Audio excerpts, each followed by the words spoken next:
목자님 6절 말씀이에요. 다 찾으신 줄 알고 같이 한 목소리로 읽도록 하겠습니다. 의에 줄이고 목마른 자는 복이 있나니 그들이 배부를 것이니요. 전적인 그런 타락으로 인해서 우리는 죄성 가운데 살고 있음을 이렇게 보고 깨닫고 알게 된 그런 사람들은 나의 어떤 행동이나 나의 언어가 죄 가운데서 나오고 있음을 보게 되고 깨닫게 되어지고 알게 되어집니다. 그래서 그 언어에 대한 다스림을 받게 되어집니다.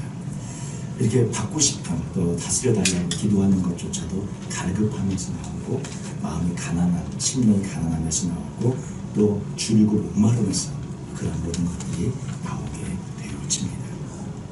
나의 말로 찬송과 축복만이 간절하게 그렇게 되어지고 그렇게 나오게 하고 싶은 그런 간절한 그러한 어떤 주름과 목마름이 있을 때에 그렇게 변화되어지는 과정으로 나아가게 되어지는 것이죠.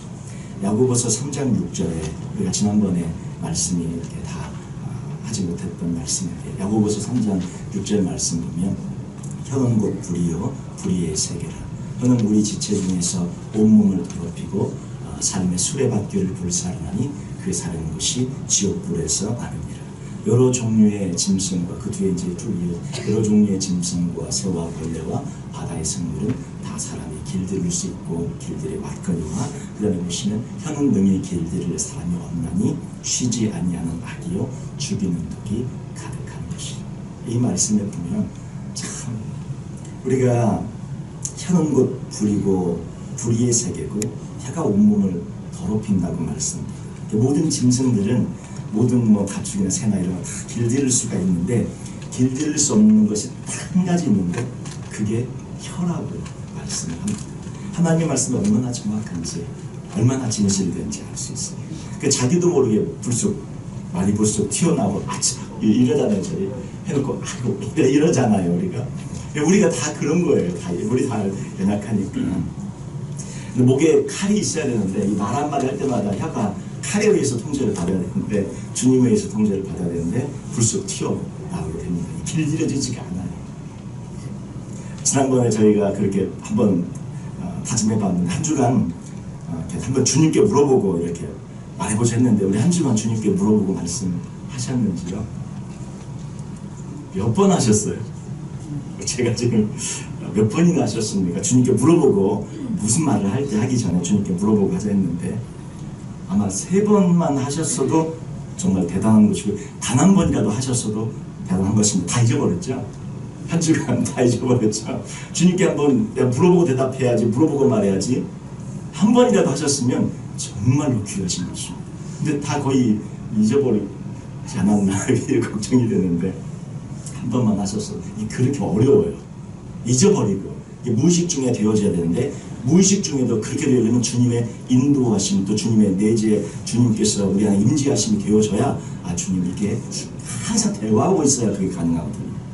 주님 앞에 물어보고 얘기한다, 그때만 물어보고 얘기한다, 이게 되지 않아요. 왜냐하면 항상 주님과 거하고 임재하고 대화하고 있어야 무슨 말하지? 주님이 이거 해도 돼요? 주님이 원하셔? 이게 주님과 항상 대화해야 나올 수 있는 거예요. 근데 그러지 않으니까 기억을 하고 아무리 그걸 한번 해보려고 해도 잊어버려갖고 되어지지가 않는 거죠. 혀는 쉬지 아니하는 악이고 죽이는 독이 가득한 것이다. 왜 저렇습니까? 죄성 가운데 있고 죄성 안에서 나오는 모든 것이기 때문에 저렇게 결론적으로 저렇게 될 수밖에 없는 거예요. 근데 우리 말 중에는 선한 말도 있고 좋은 말도 있지 않습니까? 예, 물론 그렇죠. 근데 그 말이 나오는 배경이 악과 죄, 전적인 타락과 부패 가운데 나오는 말이니까 말은 좋은 말 같아요. 말은 선한 말 같아요. 근데 그 말과 선한 것이 나오는 베이스가 무엇이냐면 베이직이 다 악이라는 거예요.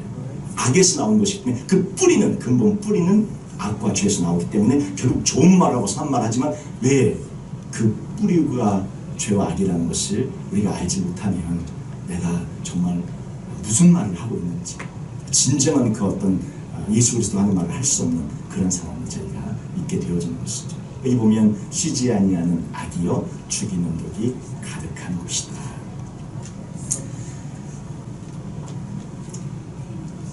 우리 9절 말씀에 또 이어서 보면 이것으로 우리가 주 아버지를 찬송하고 또 이것으로 하나님의 장성대로 지음을 받은 사람을 저주하나니. 이게 지금 우리의 고민입니다.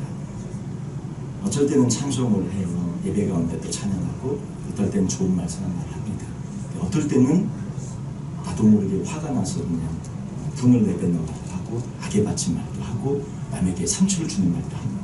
일부러 상처 받으라고 작정하고 이야기도 합니다. 그렇죠. 특히 가족 간에 가장 상처를 안 줘야 되는데 가장 많이 상처받아서 가장 많은 험한 말들이 오고 가는 대상들이 누구냐면요, 가족이. 예, 부부 간에 제일 험한 말이 오고 가고, 부모와 자녀 간에 제일 험한 말이 오고 가고, 그 형제 자매끼리 제일 험한 말이 오고 가요. 그거 경험해 보셨을 거예요. 밖에 이제 세상 사람들과는 뭐 한 번 보고 말 사람도 있고, 뭐 인간관계, 세상 직장사회, 그러니까 말들을 그렇게까지 안 합니다. 그런데 늘 보고 사는 우리의 가족 안에서 그 말들을 하게 된 베이스 배경에는 서운함이 잘 잡아서 나의 상황을 왜 이해를 못 해주나 얘기를 하다 보면 서운해가지고 더 악에 바친 말이 쏟아져 나옵니다. 남편이 아내를 저주하고 아내가 남편을 저주하고, 저주까지는 아니더라도 욕을 하는 것이죠. 그리고는 악담을 하는 거예요. 부모가 자녀에게 잘 되어가면서도 왜 그렇게 뭐라 그러죠? 이 썩을 놈, 이 죽을 놈, 왜 그런 얘기를 부모가 자녀에게 하는지 모르겠어요. 말이라도 좋은 말 해야 되는데, 예, 뭐 잘 되라고 하는 말이죠. 근데 또 자녀들도 부모에게 악에 바치면 연락 안 한다느니, 안 보고 산다느니, 예, 다시는 내가 연락 하나 보자고. 자녀들이 부모에게 그런 말을 해요. 형제들끼리도 연락 한 10년 동안 연락 끊긴 형제들 있죠. 이게 왜 그렇습니까? 이게 우리의 어떤 언어와 이 모든 것 안에 이런 것들을 저희들이 찬송과 함께 저주가 우리 입술에서 나오고 있기 때문에 그런 것이고. 그러면 우리 11절 말씀, 우리 10절 11절 보시면 한 입에서 찬송과 저주가 나오는도다. 내 형제들아 이것이 마땅하지 아니하니라. 이렇게 얘기하면서 11절에 샘이 한 구멍으로 한 근원에서 어찌 단물과 쓴물을 내겠느냐. 예. 저게 사실 불가능하다는 거죠. 이렇게 단물을 먹을 수 있는 물이 나오는 물은 샘이 되면 먹을 수 있지 않습니까? 그런데 쓴물이 나오는 그런 샘은 먹을 수 없는 거죠. 그래서 한 샘에는 단물이 나오거나 쓴물이 나오거나 이렇게 하나가 나와야 되는데, 우리의 모습을 좀 저거의 말씀에 비춰보면 우리는 단물이 나올 때가 있고 쓴물이 나올 때가 있고, 이게 좀 우리가 딜레마에 빠져 있는 것이죠. 근데 샘은 한 그런 근원 한 구멍에서 단물을 내면 단물만 나오고 쓴물을 내면 쓴물만 나온다고 얘기합니다. 근데 우리는 가끔 단물이 나오고 쓴물이 나온다면 우리는 어떻게 되는 거예요? 온전히 단물이 나오는 그런 근원이 아직 아니라는 거죠. 항상 always 항상 단물이 나오고 있는데, 우리가 가끔 이렇게 악과 저주와 악담이 나오는 것은 아직 나의 샘의 근원이 어떻게 해요? 쓴물의 근원을 그대로 가지고 있다. 단물로 변하면 저기 나올 수가 없어요. 내 입에서 찬송과 저주가 나오는 것은 나의 우물, 나의 근원이 아직 변하지 않아서입니다.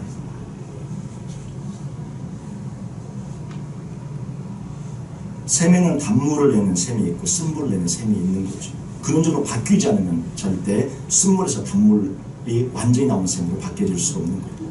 가끔 우리가 좋은 말 할 때, 가끔 우리가 그런 말 할 때 있지 않습니까? 그리고 저주를 할 때가 있지 않습니까? 그러면 아직 나의 근원은 쓴물을 내는 그런 죄와 악에 거한 그런 상태에 있다는 것입니다.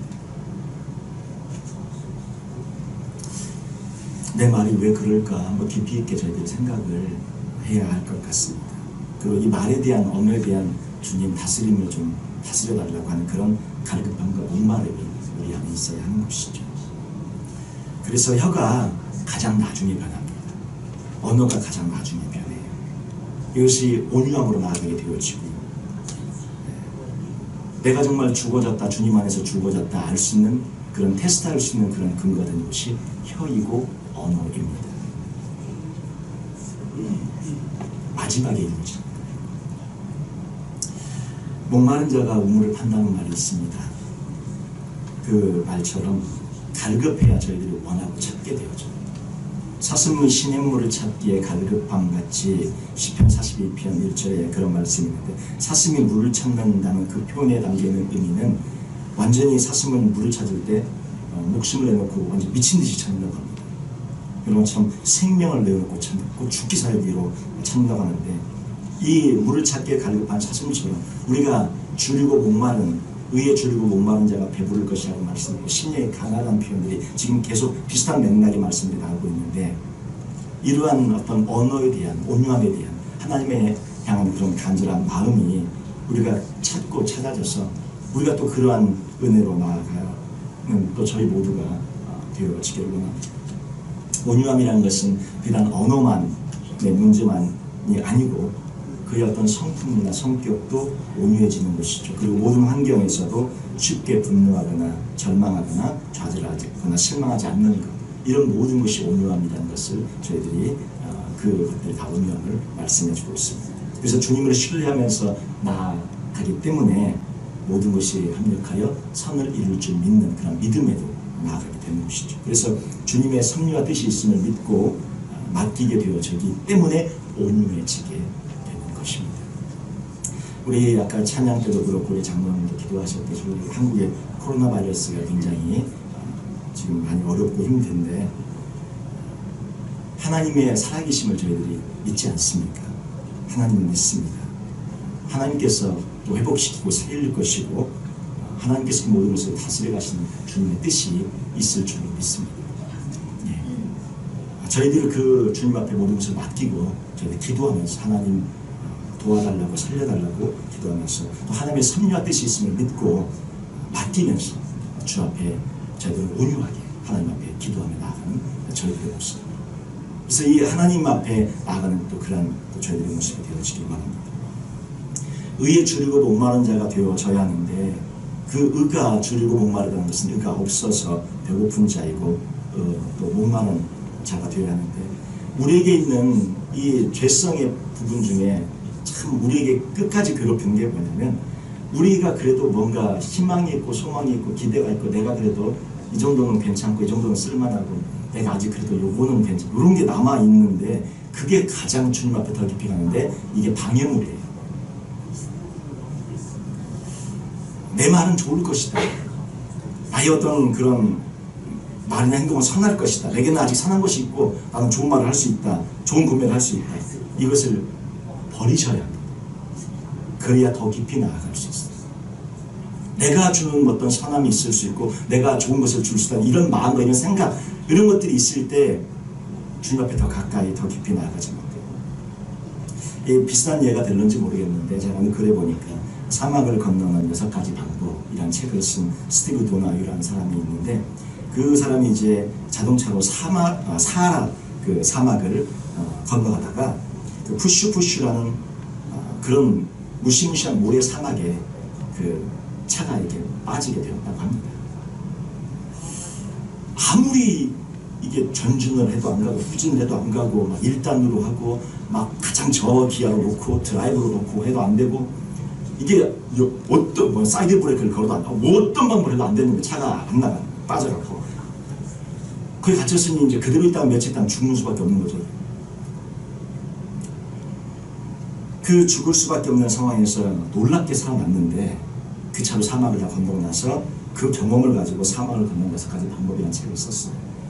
근데 사막의 그 모래늪에 빠졌을 때 대부분의 사람들은 그 순간에 어떻게 그걸 탈출해 가냐면 엑셀을 힘차게 밟거나 지렛대로 차를 들어 올려 밖에 나가가지고 막 뭔가 다쳤고 차를 들어 올려서 빠져나가려고 한다고 합니다. 그러니까 그럴수록 차는 더 깊이 모래 속으로 빠져들어간다고 합니다. 그때 가장 효과적인 방법은 우리 알고 계신 분이 있으실 것 같은데 타이어에서 바람을 전부 빼는 거라고 합니다. 모든 타이어에서 바람을 전부 빼버리면 접지력이 가장 많아져서 가장 높아져서 그 바닥과의 그 마찰력이 생겨서 자동차가 힘을 받아서 그 위기를 보면서 빠져나올 수 있다. 우리 생각에는 바람이 더 있어야 될 것 같잖아요. 바람을 빼는 거예요. 완전히 빼는 거예요. 타이어 속에 남아있는 그 소량의 공기가, 그 공기가 우리는 그것이 희망이라고 생각하는데 오히려 그 공기가 더 큰 문제를 만들어내는 것이라는 것을 우리는 생각해보지 못한다는 거죠. 나의 작은, 이걸 우리에게 지금 가져와서 나의 작은 생각이, 말이, 희망이 하나님이 더 크게 역사하시는 것을 방해할 때가 있다. 남아있는 공기마저 빼야 살아남을 수 있다는 지혜가 지금 저에게 필요한 때인 것 같습니다. 내 안에 있는 그 작은 것, 내 안에 있는 그 선한 것, 내 안에 있는 좋은 것 완전히 내려놓아야 하나님의 전적인 역사가 있는 거예요. 우리는 그거를 붙잡고 끝까지 붙잡고 이건 괜찮을 거야 이렇게 하다 보니까 사막의 모른 늪에서 나오지 못합니다. 그 딜레마에서 그 악순환에서 빠져나오지 못합니다. 왜? 내 안에 뭔가를 공기를 내 안에 거를 갖고서 계속 뭔가 해보려고 하니까 되어지지가 않는 거예요. 다 빼셔야 돼. 다. 내 안에 있는 것이 진짜 죄와 악의 근원에서 전적인 타락과 전적 그런 죄성 가운데 있다는 걸 보셔야 버리는데 그래야 공기를 뺐는데 아직 그걸 못 보시니까 못 뺏는 거죠. 내가 죄로 악으로 가득 찬 걸 봐야 이걸 빼고 싶어서 막 견딜 수 없어서 그래야 심리에 강해지게 되고 그래야 막 물게 되어지고 그래야 어떻게 해요? 의에 줄고 목마르게 되어지는데 아직 뭔가가 막 내가 좋은 것 같이 있으니까 끝까지 붙잡고 있는 거예요. 안 빼는 거예요. 보셔야 뺍니다. 깊이 들어가 보세요. 깊이 들어가 보세요. 근데 하나님께서 보게 하셔요.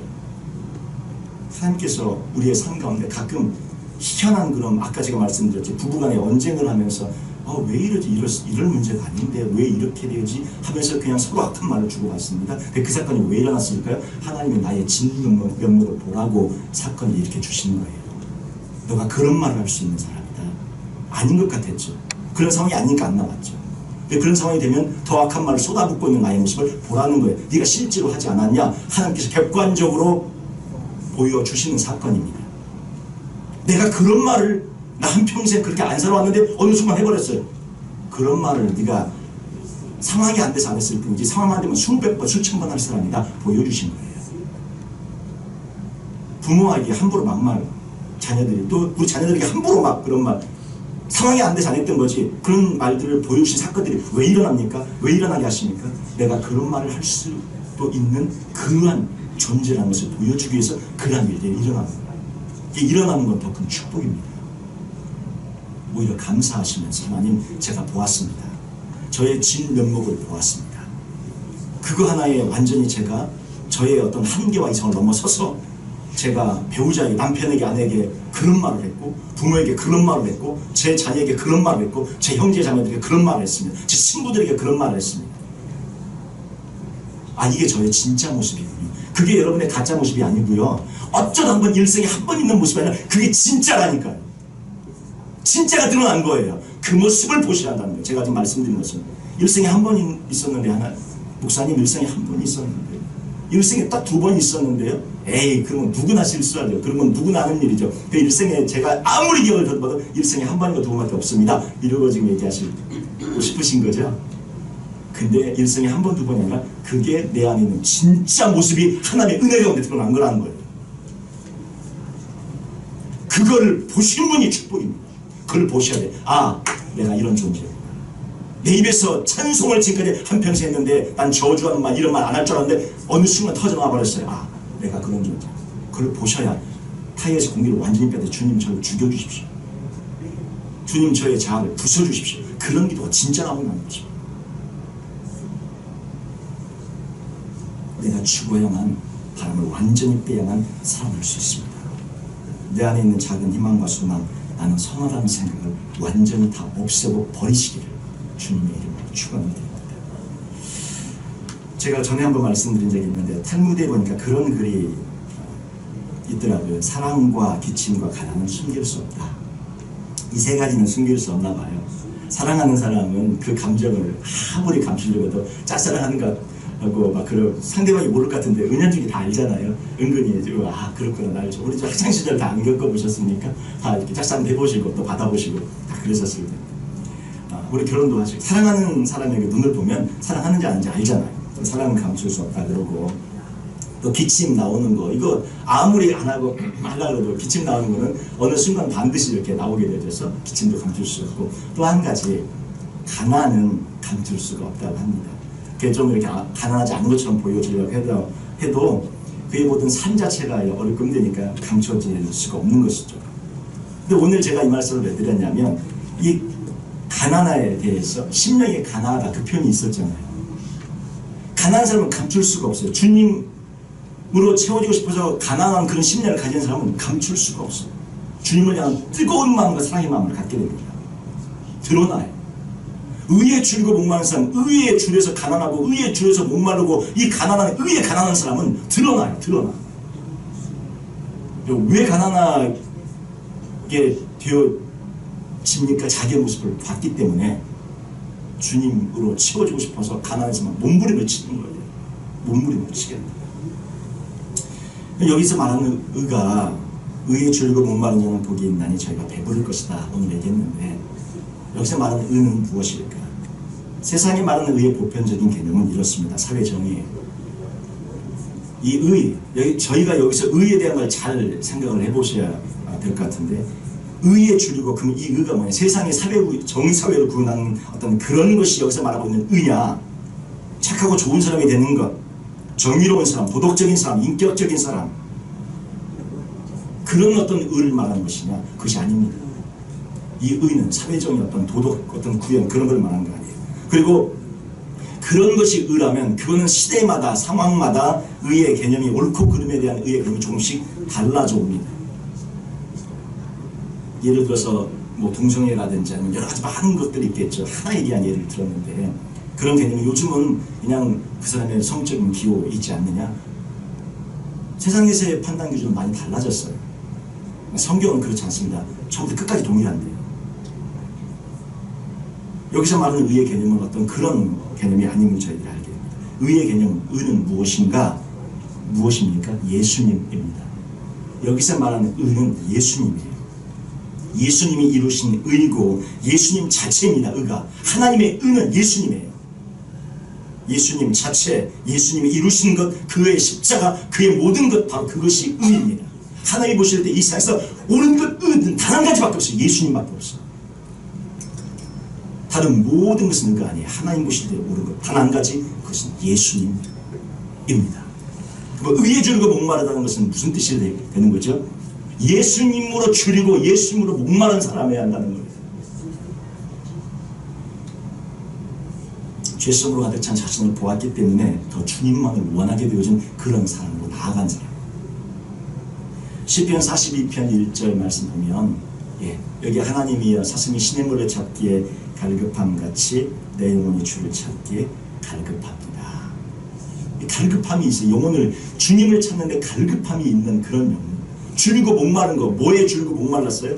주님으로 줄이고 목마른 사람이 갈급하거든요. 주님으로 줄이고 목마른 사람이 정말 주님으로 채워지는 배부름이 있게 된다는 말씀. 그 배부름이 뭐 부자가 되어지게 해준다 이런 뜻이 아니에요. 주님으로 채워지는 그런 축복의 역사가 네 배에서 생수장이 넘쳐주겠다는 말씀이 주님으로 가득 찬 축복의 역사가 있게 해주겠다는 말씀입니다. 예수님을 가득 가지신 분이 이 세상에서 가장 부유한 자이죠. 하나님이 전능하신 하나님, 예수부터 성자 예수님, 그 성자 하나님이 그 안에 거하시는데, 42편 2절 말씀 보시면 내 영혼이 곧 하나님 곧 살아계시는 하나님을 갈망하나니 내가 어느 때에 나가서 하나님의 얼굴을 배울고, 또 5절 말씀, 우리 2절 말씀, 거기 시편 42편 2절 말씀에 이어서, 이거 2절 말씀 같았어요. 2절 말씀에 이어서 거기 5절에 보면 또 이런 말씀이 있어요. 내 영혼아 네가 어찌하여 낙망하며 어찌하여 내 속에서 불안하여 하는고 너는 하나님을 바라라. 그 얼굴에 도우심을 인하여 내가 오히려 찬송하리로다. 여기 5절과 이어지면서 2절에 보시면 내용이 하나님 그 살아계신 하나님을 갈망하는, 여기 갈망하는 말씀 있지 않습니까? 하나님을 갈망하는 자, 줄이고 목마른 자, 하나님에 대해서, 예수님에 대해서 그런 자예요.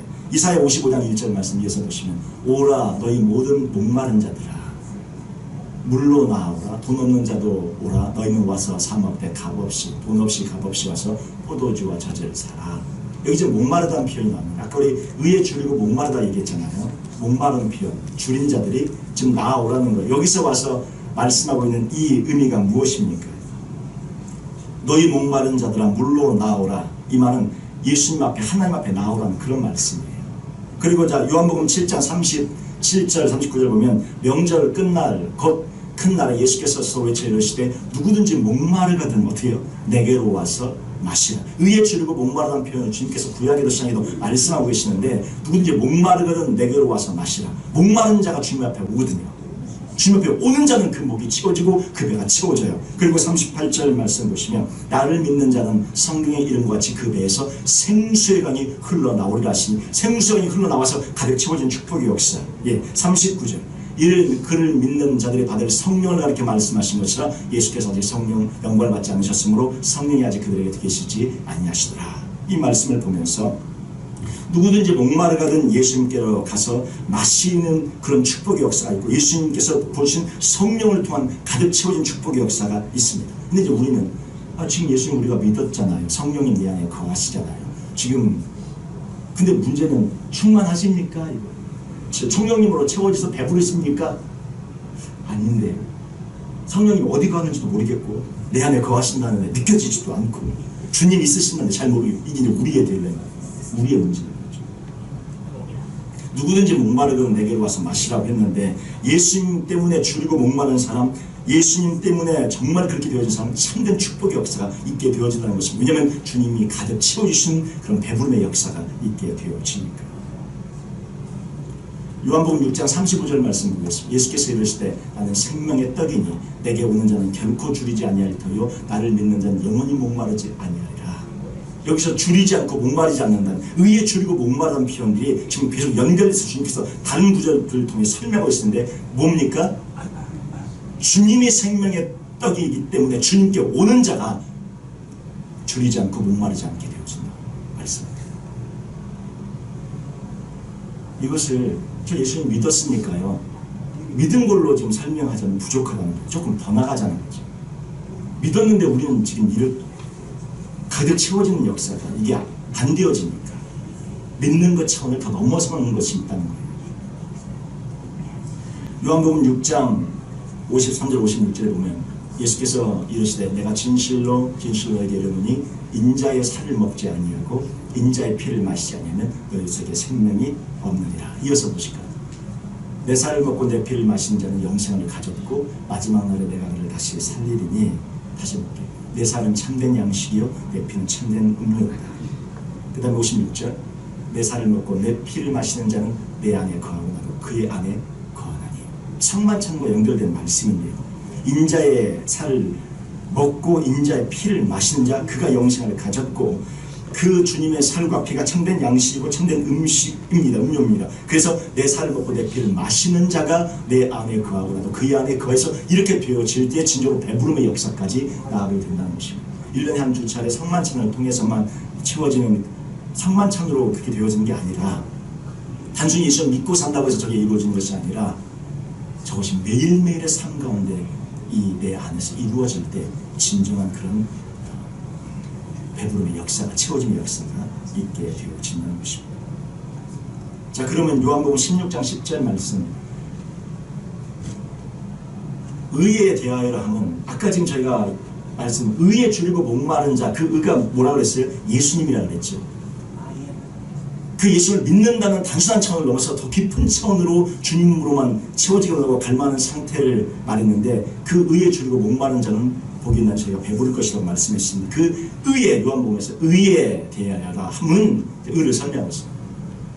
그 의가 뭡니까? 내가 바로 의가 설명하는 바로 주님이 내가 예수님이라고 설명하죠. 내가 의가 지금 예수님이라고 했어요. 의에 대하여라 함은 내가 아버지께로 가니 너희가 다시 나를 보지 못하니. 도대체 무슨 말입니까? 의에 대하여라 함은 내가 아버지께로 가니 예수님이 아버지께로 가셨다는 말씀이 뭐예요? 십자가를 지시고 그 십자가 사역을 완성하시고 부활하신 후에 승천하시네 하나님 아버지 앞에 갔다는 것이죠. 내가 아버지께로 가니 너희가 다시 나를 보지 못한다. 이것이 의라는 것입니다. 예수님께서 아버지로 가셨다는 그런 뜻은 무슨 뜻입니까? 예수님께서 아버지로 가셨다는 뜻은 요한복음 로마서 4장 25절 말씀 한번 같이 읽겠습니다. 예수는 우리가 범죄한 것 때문에 내 주님이 되고 또한 우리를 의롭다 하시기 위하여 살아나셨느니라. 제가 전에 한번 설명을 드린 그런 구절인데요. 그 기억이 나실 거예요. 범죄한 것 때문에 내어줌이 되어졌다는 표현, 그리고 우리를 의롭다 하시기 위하여 살아나셨다는 표현은 예수님은 속죄 제물이 되심과 동시에 대제사장으로서의 그 예수님의 사역을 감당하셨는데, 속죄 제물은 무엇입니까? 그가 세상 죄를 지고 온 하나님의 어린 양이 되셔서 우리를 대신해 예수님이 속죄 제물이 되어지셨죠. 그리고 그분이 대제사장이 되어지셔서 제사가 연락되도록 자신의 대제사장이 그 1년에 한 번 지성소에 들어가잖아요. 피를 가지고 들어가잖아요. 근데 그 피를 가지고 들어가시, 누구 피를 갖고 들어가냐면 예수님 자신의 피를 갖고 들어가신 것이죠. 그 피를 갖고, 자신의 피를 갖고 들어갔는데, 그 피가, 그 제사가 연락되기 위해서는 대제사장이 그대로 살아나와야 돼요. 근데 이게 무슨 문제가 있거나 흠이 있거나 그 제사가 연락되지 않으면 대제사장 가운데서 죽어요. 그러면 다시 그 줄을 달고 왔는데 그 끝 집어내가지고 다른 대제사장이 들어갑니다. 그러니까 예수님은 그 안에 처음에 들어갔을 때 어떻게 들어가셨어요? 자기의 피로, 자기 피를 들고 그가 들어가시면 이미 죽음으로 들어가셨죠. 죽음으로 성소유장을 찢으시면서 자기 피로 들어가셨는데, 그 안에서 죽어 있는 채로 그대로 있으면 그 제사가 연락되지 않아요. 걸어 나와야 그 제사가 연락되니까. 어떻게 해요? 주님이 부활하시면서 살아나오심으로 그 제사가 자기 피로 드려진, 그 지성소에 들어간 그 피로, 자기 피로 들어간 주님이 죽은 채로 있으면 다시 부활하셔서 살아나오셔야 우리를 위한 모든 구속의 그런 역사가 온전히 이루어지시기 때문에, 주님께서 우리가 범죄한 것 때문에 내어줌에 대해서 그 피로 죽으심으로 들어가셨고, 또한 우리를 의롭다 하시기 위하여 그분이 어떻게 대제사장으로서 살아나시는 그런 은총의 역사가 있었다는 것입니다. 희생제사가 연락되어진 것이죠. 그래서 어디로 가십니까? 그 제사가 연락되었기 때문에 아버지께로 가신 것입니다. 우리 아까 앞에 구절 볼까요? 요한복음. 의에 대하여 함은 내가 아버지께로 가니, 이 말은 살아나셔서 부활하셔서 아버지께로 갔다는 것은 그분이 하셨던 모든 십자가 희생제사, 그 피제사가 연락되어졌다는 거예요. 살아나셨고 연락되어져서, 그래서 아버지께로 가게 되어졌다는 거죠. 그래서 너희가 다시 나를 볼 수 없는 상황에 갔다는 것입니다. 그리고 로마서 말씀 4장 25절 말씀, 그 뒤에 한번 넘겨주세요. 그가 와서 이제 죄에 대하여, 의에 대하여, 심판에 대하여 세상을 책망하시겠다고 말씀합니다. 의에 대해서 주님께서는 죄에 대해서도 심판하고, 그 다음에 의에 대해서 심판하고, 또 심판에 대하여 이렇게 세상을 책망하시겠다 하는데, 다른 건 저희가 시간이 안 돼서 다음에 보도록 하고, 여기서 의에 대하여 심판을, 책망을 하시겠다는 말씀입니다. 아까 의는 예수님이 아버지께로 가서 다시 볼 수 없다, 그게 의라고 했잖아요. 그런데 의에 대해서 우리를 책망하신다는 말씀이 있습니다. 의에 대하여 하면 내가 아버지께로 가니 너희가 다시 나를 보지 못한다는 말씀과 함께, 말씀이 제가 지금 쭉 이렇게 말씀하고 있는데 조금 이렇게 어떻게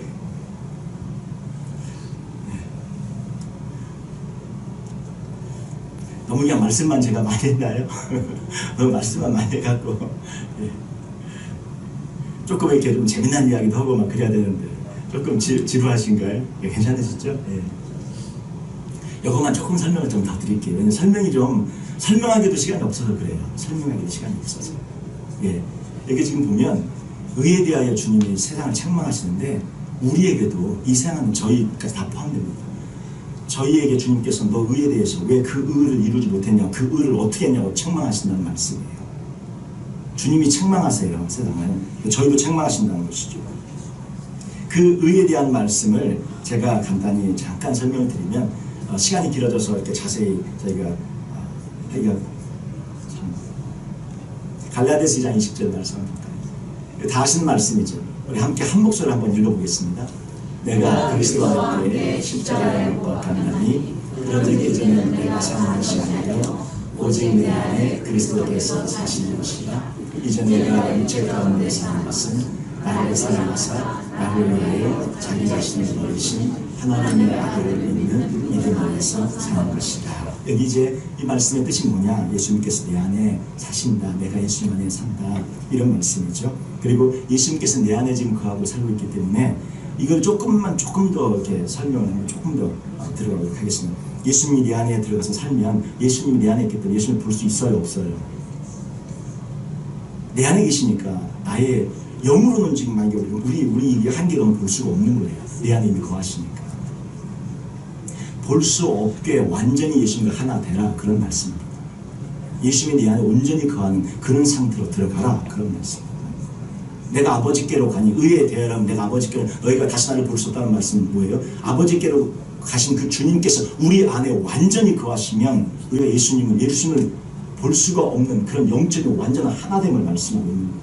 하나 되라는 의에 대하여 책망하고 계신다는 말씀은 그 의를 예수님과 완전히 하나됨을 이 땅에서 우리가 이루며 살지 못하는 수많은 그리스도인들, 세상 사람은 말할 것도 없고 수많은 그리스도인들을 주님께서 책망하신다는 거죠. 온전히 하나 되어 이루고 살아가고 의에 줄이고 목마른 자가 되어져서 예수님을 찾고 찾아서 완전히 그분 때문에 목말르고 그분 때문에 줄인 사람이 되어져서 예수님이 온전히 거하는 사람이 되어져야 하는데 수많은 그리스도인이 그렇게 살고 있지 않은 거예요. 내 안에 거하시는 주님도 온전히 거하지가 않고 10%나 거할까? 20%나 거할까? 그렇게 살아가고 있는 수많은 그리스도인들 주님께서 반드시 내가 책망하겠다. 의에 줄이고 목마른 삶을 살지 못한 그리스도인을 주님께서 책망하시겠다고 말씀하고 있는 거죠.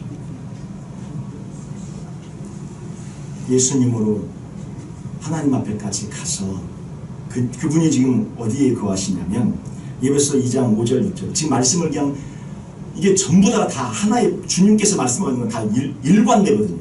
그래서 지금 에베소 2장 5절 말씀을 보면 허물로 죽은 우리를 그리스도와 함께 살리셨고 그리스도와 함께 우리가 허물로 죽었죠. 아까 갈라디아 10절 말씀처럼 함께 죽었어요. 근데 함께 살아났어요. 너희는 은혜로 구원을 받은 것입니다. 그 다음에 또 보시면 또 함께 일으키사 그리스도 예수 안에서 함께 하늘에 앉히시니 저희가 지금 주님과 함께 일어났고요. 그리스도 예수 안에서 함께 하늘에 앉아 있어요.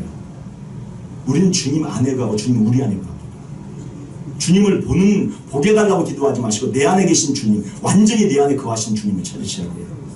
그리고 그 주님이 지금 어디 계세요? 보좌 우편에 하늘 우편에 앉아 계세요. 그러니까 저희는 지금 어디가 있습니까? 주님과 함께 보좌 우편에 이미 앉아 계신 분들이 여러분들은.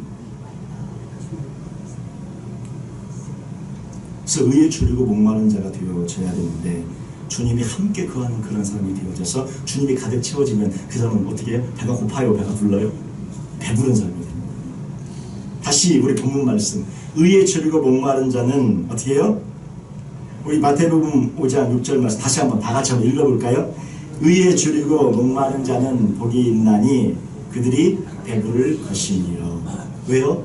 의에 줄이고 목마른 자는 예수님을 찾고 예수님으로 채워져서 예수님을 가득 찬 사람 임재 안에 온전한 연합 안에 이루어져서 그 사람이 배부르게 되어진 예수님을 채워진 축복의 역사가 있게 되어진 것입니다. 세상적인 어떤 부가 채워져서 배부른 게 아니고 먹을 것이 채워져서 배부른 게 아니라 진정한 영적인 생명 양식되는 예수님 그분으로 채워져서 우리 안에서 생명의 생수량이 흘러넘침으로 배부르게 되어진 역사가 있게 되어지는 것입니다. 이 말씀의 축복의 역사가 우리 여기 계신 모든 분들에게 가득 임하기를 바라고 어떤 분들은 이 말씀에 가기 위해서 씨름하고 계실 거예요. 목사님 무슨 말씀하시는지 제가 하나도 오늘 이해가 안 됩니다. 지금 그러실 수도 있어요. 목사님은 지금 얘기를 한참 하셨는데 도대체 뭔 얘기를 하신 건가요? 하나도 이해가 안 됩니다. 그러실 수도 있습니다. 걱정하지 마시고 제가 줄기차게 설명을 해드리겠습니다. 예, 그런데 이 말씀이 지금 바로 이해가 되신 분들이 있을 거예요. 아 그게 그런 뜻이었구나. 아 지금 내가 지금 그런 고민하고 갈등했을 때 바로 그것이구나. 주님께서 우리에게 지금 조금 알 것 같아. 이런 분들이 계시고 하나님께서 은혜와 은총으로 이 팔복의 진정한 축복의 역사, 말씀 임하는 역사가 우리 가운데 열어주고 계신 그런 축복인 줄 압니다. 그리고 한평생 이미 이렇게 살아오신 분들, 주님, 목사님 제가 그렇게 살아왔어요. 목사님의 말씀이 제가 살아온 삶의 그 걸음을 확증해주는 그런 말씀이었습니다. 그런 분들이 계시고 제가 그렇게 이미 살아왔는데 목사님은 그 말씀을 해주심으로 제가 걸어온 길에 맞았고 틀린 것이 아니었고 저는 저의 죄성 때문에 평생을 고민하며 눈물을 울부짖었는데 그것이 하나님 앞에 걸어간 길이 맞았음을 다시 한번 깨닫게 되어 알게 돼서 감사하고 하나님의 말씀이 이러한 것임을 제게 다시 한번 확증시켜 주셔서 감사하는 그런 고백을 하시는 분들이 있어요. 오늘 이 말씀을 어떠하든지 주님의 은혜 안에 나아가시는 그래서 그 말씀을 진정으로 누리시는 우리 모두가 되시기를 주님의 이름으로 축원을 드립니다. 우리 잠깐 기도하겠습니다.